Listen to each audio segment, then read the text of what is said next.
Great vision counselling സെൻ്ററിൻ്റെ ആഭിമുഖ്യത്തിൽ നടത്തിവരുന്ന ബോധവൽക്കരണ സന്ദേശയാത്രയാണ് നിങ്ങളുടെ മുന്നിലെത്തിയിരിക്കുന്നത്. മദ്യം, മയക്കുമരുന്ന്, ആത്മഹത്യാ പ്രേരണ, കുടുംബ തകർച്ച, എയ്ഡ്സ് തുടങ്ങിയ വിഷയങ്ങളെക്കുറിച്ചുള്ള ബോധവൽക്കരണ സന്ദേശമാണ് താങ്കൾ ശ്രദ്ധിക്കുന്നത്. തകർന്നവരെ രക്ഷിക്കൂ, താറുമാറായവരെ ഉദ്ധരിക്കൂ, ഇങ്ങനെ നമ്മുടെ രാഷ്ട്രത്തെ സംരക്ഷിക്കൂ. മദ്യം ഭാവി ദുരന്തം, മയക്കുമരുന്ന് ആരോഗ്യമില്ലാത്ത തലമുറ, ആത്മഹത്യ ഭരണ നേതൃത്വത്തിന് അപമാനകരം, എയ്ഡ്സ് സാമൂഹിക വിപത്ത്. രാഷ്ട്രത്തിൻ്റെ നന്മ നശിപ്പിക്കുന്നവൻ സ്വന്തം നന്മ നശിപ്പിക്കുന്നു. മനുഷ്യൻ മൃഗമായി മാറുമ്പോൾ അവൻ്റെ മനുഷ്യ സ്വഭാവം നഷ്ടപ്പെടുന്നു. അതിൻ്റെ ഫലമാണ് ഞെട്ടിപ്പിക്കുന്ന അനുദിന രക്തവാർത്തകൾ. രാഷ്ട്രത്തെ സ്നേഹിക്കുന്നവന് ദ്രോഹം ചെയ്യുവാൻ കഴിയുകയില്ല. മാതൃകാ രാഷ്ട്രമായി ഭാരതം മാറാൻ ഗുരുഭക്തിയും ഈശ്വരഭക്തിയും മുറുകെ പിടിക്കൂ. വൃദ്ധന്മാരെ ആദരിക്കൂ, അനാഥരെ ചൂഷണം ചെയ്യാതിരിക്കൂ, വിധവകളെ സംരക്ഷിക്കൂ. വേണ്ടാതെ പിറന്ന കുഞ്ഞുങ്ങളെ രാഷ്ട്രത്തിൻ്റെ സമ്പത്തായി വളർത്തൂ. മദ്യത്തിനും മയക്കുമരുന്നിനും പ്രോത്സാഹനം ചെയ്യുന്ന ഭരണകൂടം ആ രാഷ്ട്രത്തിൻ്റെ ഭാവിയുടെ അടിസ്ഥാന കല്ലുകളെ ഇളക്കിക്കളയുന്നു. രാഷ്ട്രം തകർക്കാൻ എളുപ്പമാർഗം മദ്യം, മയക്കുമരുന്ന്, സ്വന്തം ഇണയോടുള്ള അവിശ്വസ്തതകൾ. കലാലയങ്ങളിലെ മരണപ്പൊതികൾ വലിച്ചെറിയൂ. കുരുന്നുകളെ കൊല്ലരുത്, ഗുരുക്കന്മാരെ വേദനിപ്പിക്കരുത്. നിന്റെ അപ്പനെയും അമ്മയും ബഹുമാനിക്കുക. ഭാരതം ഈ ഭൂമിയിലെ നമ്മുടെ വീടാണ്. അതിലുള്ളതെല്ലാം ദൈവത്തിൻ്റെ ദാനമാണ്. ദൈവത്തിൻ്റെ നാടിന് വാൾ വേണ്ട, മദ്യം വേണ്ട, മയക്കുമരുന്ന് വേണ്ട, അസാൻമാർഗിക ജീവിതം വേണ്ട. നാം ഒരു രക്തമാണ്. വാൾ ഉറയിലിടൂ, ക്ഷമിക്കൂ, സഹിക്കൂ, മറക്കൂ, പൊറുക്കൂ, വിട്ടുവീഴ്ചയ്ക്ക് തയ്യാറാകൂ. ഇങ്ങനെ ഭാരത മക്കളുടെ മാതൃക ലോകരാഷ്ട്രങ്ങൾ കാണട്ടെ. മദ്യം, മയക്കുമരുന്ന് വീടിന് കലഹം, നാടിന് നാശമാണ്, തലമുറയ്ക്കെക്കാലവും ശാപം തന്നെ. മദ്യം നാടും വീടും എക്കാലവും മുടിക്കുന്നു. മദ്യത്തിൻ്റെ ലാഭം മുറവിളിയുടെ സ്വത്താണ്. പിഞ്ചോമനകളെ തെരുവിൽ അലയുവാൻ മദ്യം സഹായിക്കുന്നു. തലമുറയുടെ ഭാവി മദ്യം തകർക്കുന്നു. സ്നേഹിത, മദ്യവും മയക്കുമരുന്നും ലഹരി പദാർത്ഥങ്ങളും താങ്കളെയും താങ്കളുടെ കുടുംബജീവിതത്തെയും താങ്കളുടെ തലമുറയുടെ ഭാവിയെയും ഒന്നടങ്കം തകർക്കുന്നു. ദൈവമേ, എൻ നിലവിളി കേൾക്കണേ, എൻ പ്രാർത്ഥന ശ്രവിക്കണേ. പ്രിയരെ, എന്തുകൊണ്ടിങ്ങനെയൊക്കെ സംഭവിക്കുന്നു?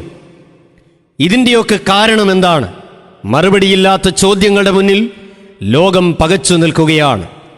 കാലഘട്ടത്തിൻ്റെ ഘടികാരം ദൈവഹിതത്തിൻ്റെ പൂർത്തീകരണത്തിലേക്ക് അതിവേഗം നീങ്ങുന്നു. അതിൻ്റെ പ്രത്യക്ഷമായ തെളിവുകളാണ് ഇന്ന് നാം കാണുന്ന ലോക സംഭവങ്ങളും പ്രകൃതിയിലെ ദുരന്തങ്ങളും. എന്തൊക്കെയോ ലോകത്തിൽ സംഭവിക്കാൻ പോകുന്നു. അത് എപ്പോൾ വേണമെങ്കിലും സംഭവിക്കാം.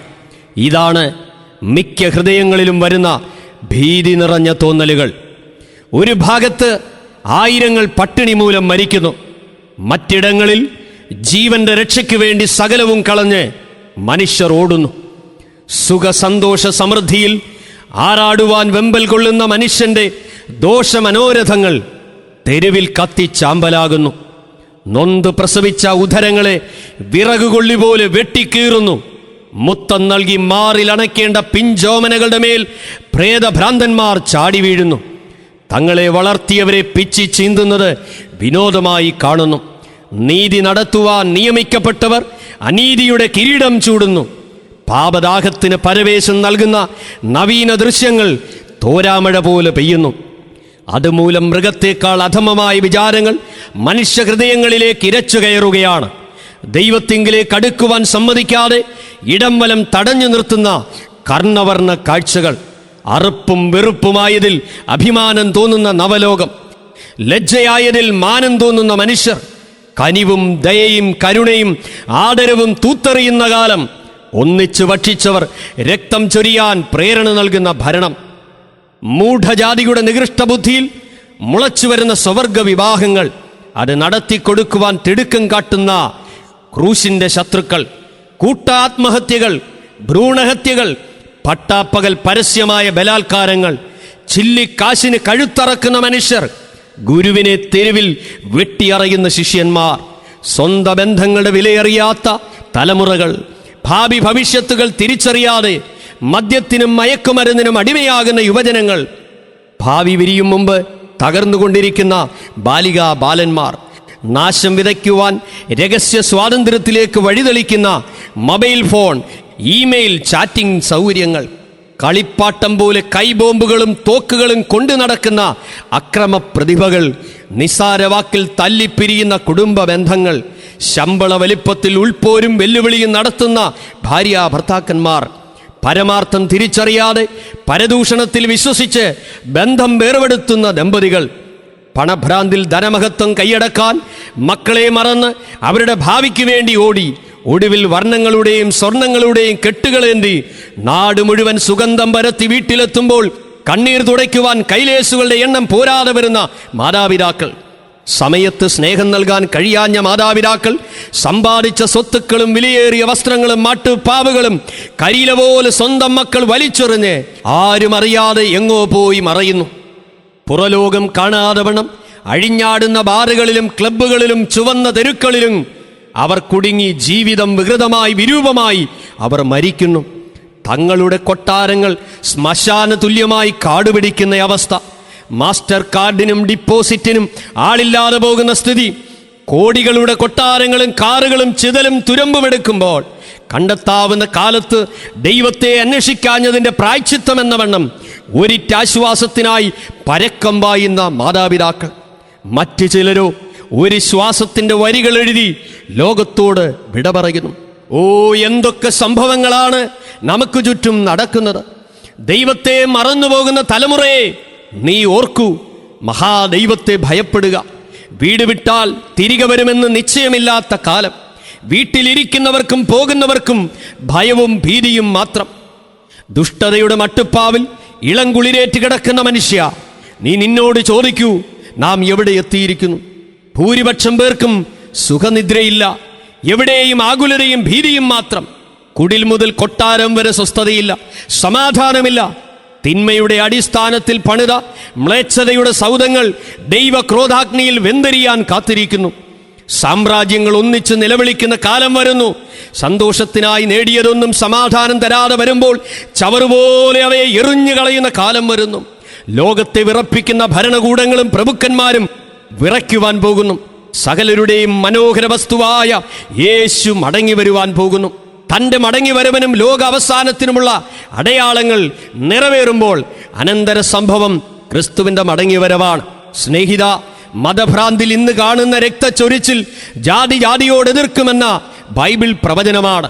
പട്ടിണി കൊണ്ട് ലക്ഷങ്ങൾ മരിക്കുന്നത് ക്ഷാമമുണ്ടാകുമെന്ന് യേശു പറഞ്ഞതിൻ്റെ മുന്നറിയിപ്പാണ്. ഏതൊരു കാലത്തേക്കാളും ഇന്ന് ഭൂചലനങ്ങളും ഭൂകമ്പങ്ങളും വർദ്ധിച്ചു വരുന്നു. ഭൂമി മത്തനെ പോലെ ചാഞ്ചാടുന്നു, കാവൽ മാടം പോലെ ആടുന്നു എന്ന പ്രവചനത്തിൻ്റെ നിവൃത്തിയാണത്. മഹാവ്യാധികൾ ഉണ്ടാകും എന്നതിന് അടയാളമായി ആന്ത്രാക്സും സാർസും എയ്ഡ്സും പകർച്ചവ്യാധികളും വരുന്നു. ജ്ഞാനവളർച്ചയും തൊഴിൽ കുറവും പ്രവചനങ്ങളുടെ നിവൃത്തിയാണ്. ആകാശത്തിൻ്റെ സുരക്ഷിത വലയമായ ഓസോൺ പാളി ഇളകി മാറുന്നത് ആകാശത്തിൻ്റെ ശക്തികൾ ഇളകിപ്പോകും എന്ന പ്രവചന നിവൃത്തിയാണ്. താപനില വർദ്ധിക്കുന്നതും ജലനിരപ്പ് ഉയരുന്നതും കണ്ട് ശാസ്ത്രം ദൈവത്തിൻ്റെ മുന്നിൽ സാഷ്ടാംഗം വീഴുകയാണ്. ആകാശത്തിൻ്റെ ശക്തികൾ ഇളകിപ്പോകുന്നതിനാൽ ഭൂലോകത്തിന് എന്ത് ഭവിക്കാൻ പോകുന്നുവെന്ന് പേടിച്ചും നോക്കിപ്പാർത്തും കൊണ്ട് മനുഷ്യർ നിർജീവന്മാരാകുന്നു. കടലിൻ്റെയും ഓളത്തിൻ്റെയും മുഴക്ക നിമിത്തം ഭൂമിയിലെ ജാതികൾക്ക് നിരാശയോടുകൂടിയ പരിഭ്രമമുണ്ടാകും. അതിൻ്റെ നിവൃത്തിയാണ് നാം കണ്ട സുനാമിയും കത്രീനയും റീത്തയുമല്ല. ഇതുകൊണ്ടും അവസാനിക്കുന്നില്ല. സുഹൃത്തെ, ബൈബിൾ പറയുന്നു, ഇത് ഈറ്റുനോവിൻ്റെ ആരംഭം മാത്രമാണ്. സർവശക്തനായ ദൈവത്തെ മറന്ന് മ്ലേച്ഛതയുടെ കുത്തൊഴുക്കിൽ താരാട്ടുപാടുന്ന ഈ തലമുറയുടെ അന്ത്യം സർവശക്തനായ ദൈവം കുറിച്ചു വച്ചിട്ടുണ്ട്. വചനം പറയുന്നു, ഞാൻ ഇരിക്കുന്നതും എഴുന്നേൽക്കുന്നതും നീ അറിയുന്നു. എൻ്റെ നിരൂപണം നീ ദൂരത്തു നിന്ന് ഗ്രഹിക്കുന്നു. എൻ്റെ നടപ്പും കിടപ്പും നീ ശോധന ചെയ്യുന്നു. എൻ്റെ വഴികളൊക്കെ നിനക്ക് മനസ്സിലായിരിക്കുന്നു. യഹോവേ, നീ അറിയാത്ത ഒരു വാക്കും എൻ്റെ നാവിന്മേലില്ല. സ്നേഹിത, മനുഷ്യന്റെ സകല പ്രവൃത്തിയെയും ദർശിക്കുന്ന ദൈവത്തിന്റെ കണ്ണാടിയിൽ നിന്നും താങ്കൾക്കൊരിക്കലും മറഞ്ഞിരിപ്പാൻ കഴിയുകയില്ല. നിങ്ങൾ ഏത് വിഭാഗത്തിൽപ്പെട്ടവനുമായിക്കൊള്ളട്ടെ, മതമില്ലാത്ത ക്രിസ്തുവിലൂടെ വിശ്വാസത്താൽ ലഭിക്കുന്ന നിത്യജീവൻ നിങ്ങളുടെ ഉള്ളിൽ ലഭിച്ചിട്ടുണ്ടോ? ഇന്ന് ലോകം വിട്ടാൽ നിത്യതയിലെത്തും എന്ന ഉറപ്പ് നിങ്ങൾക്കുണ്ടോ? ഇല്ലെങ്കിൽ ഈ യാഥാർത്ഥ്യങ്ങളുടെ മുന്നിൽ കണ്ണടയ്ക്കാതെ ഈ നിമിഷം തന്നെ നിങ്ങളുടെ നിത്യരക്ഷയ്ക്ക് വേണ്ടി മനസ്സ് തുറക്കൂ. ഈ ഭൂമിയിലായിരിക്കുന്ന നിങ്ങൾക്ക് ക്രിസ്തു ഇന്ന് രക്ഷകനാണ്. എന്നാൽ നിത്യജീവൻ പ്രാപിക്കാതെ മരിച്ചാൽ മരണാനന്തരം അവൻ നിങ്ങളുടെ വിധികർത്താവായിരിക്കും. അതുകൊണ്ടിപ്പോൾ ക്രിസ്തുവേശുവിലുള്ളവർക്ക് ഒരു ശിക്ഷാവധിയും ഇല്ല. ക്രിസ്തുവിൻ്റെ മുന്നിൽ സ്വർലോകരുടെയും ഭൂലോകരുടെയും അധോലോകരുടെയും മുഴങ്കാലൊക്കെയും മടങ്ങുകയും യേശുക്രിസ്തു കർത്താവെന്ന പിതാവായ ദൈവത്തിൻ്റെ മുന്നിൽ ഏറ്റുപാടുകയും ചെയ്യും. അന്നവനെ കൈക്കൊണ്ടവരെ പീഡിപ്പിച്ചവർക്ക് പീഡയും പീഡ അനുഭവിച്ചവർക്ക് ആശ്വാസവും കർത്താവ് നൽകും. അവരുടെ കണ്ണിൽ നിന്നവൻ കണ്ണുനീരെല്ലാം തുടച്ചു കളയും. എന്നാൽ സുവിശേഷം അനുസരിക്കാത്തവർ ക്രിസ്തുവിൻ്റെ സന്നിധാനവും അവൻ്റെ വല്ലഭത്വത്തോടുകൂടിയ മഹത്വവും വിട്ടകന്ന് നിത്യനാശമെന്ന ശിക്ഷാവധി അനുഭവിക്കും. നിത്യമരണവും നിത്യജീവനും ഇതാ നിങ്ങളുടെ മുന്നിൽ യേശുക്രിസ്തു വെച്ചിരിക്കുന്നു. ഏത് വേണമെങ്കിലും താങ്കൾക്ക് തിരഞ്ഞെടുക്കാം. യേശു പറയുന്നു, ഞാൻ വാതിൽക്കൽ നിന്ന് മുട്ടുന്നു. ആരെങ്കിലും എൻ്റെ ശബ്ദം കേട്ട് വാതിൽ തുറന്നാൽ ഞാൻ അവൻ്റെ അടുക്കൽ ചെന്ന് ഞാൻ അവനുമായി അത്താഴം കഴിക്കും. നശിക്കുവാൻ പോകുന്ന ഈ ലോകത്തിൽ സുരക്ഷിതത്വം എവിടെ? ബൈബിൾ പറയുന്നു, ഭൂവാസിയെ, പേടിയും കുഴിയും കടിയും നിനക്ക് നേരിട്ടിരിക്കുന്നു. പേടി കേട്ട് ഓടിപ്പോകുന്നവൻ കുഴിയിലകപ്പെടും, കുഴിയിൽ നിന്ന് കയറുന്നവൻ കണിയിലകപ്പെടും. ഉയരത്തിലെ കിളിവാതിലുകൾ തുറന്നിരിക്കുന്നു, ഭൂമിയുടെ അടിസ്ഥാനങ്ങൾ കുലുങ്ങുന്നു, ഭൂമി പൊടുപടെ പൊട്ടുന്നു, ഭൂമി കിറുകിറേ കീറുന്നു, ഭൂമി കിടുകിടാ കിടുങ്ങുന്നു, ഭൂമി മത്തനെ പോലെ ചാഞ്ചാടുന്നു, കാവൽ മാടം പോലെ ആടുന്നു. അതിൻ്റെ അകൃത്യം അതിന്മേൽ ഭാരമായിരിക്കുന്നു, അത് വീഴും, എഴുന്നേൽക്കുകയില്ല. മാത്രമല്ല, അന്ത്യകാലത്തുള്ള മനുഷ്യന്റെ സ്വഭാവത്തെക്കുറിച്ചുള്ള പ്രവചനം ദയവായി ശ്രദ്ധിക്കൂ. അന്ത്യകാലത്ത് ദുർഘട സമയങ്ങൾ വരും എന്നറിയുക. മനുഷ്യർ സ്വസ്നേഹികളും ദ്രവ്യാഗ്രഹികളും വമ്പ് പറയുന്നവരും അഹങ്കാരികളും ദൂഷകന്മാരും അമ്മയപ്പന്മാരെ അനുസരിക്കാത്തവരും നന്ദി കെട്ടവരും അശുദ്ധരും വാത്സല്യമില്ലാത്തവരും ഇണങ്ങാത്തവരും ഏഷണിക്കാരും അജേന്ദ്രിയന്മാരും ഉഗ്രന്മാരും സൽഗുണദ്വേഷികളും ദ്രോഹികളും ധാഷ്ട്യക്കാരും നിഗളികളുമായി ദൈവപ്രിയമില്ലാതെ ഭോഗപ്രിയരായി ഭക്തിയുടെ വേഷം ധരിച്ച് അതിൻ്റെ ശക്തിയെ ത്യജിക്കുന്നവരുമായിരിക്കും. ആരംഭത്തിൽ താങ്കൾ കേട്ടതായ സംഭവങ്ങളെല്ലാം ഇതിൻ്റെ പ്രത്യക്ഷ നിവർത്തികളാണ്. ക്ഷമയോട് ശ്രദ്ധിച്ച സ്നേഹിതരെ, താങ്കളുടെ നിത്യജീവന്റെ ഉറപ്പിനായി ഒരു നിമിഷം താങ്കളെ സമർപ്പിക്കുക.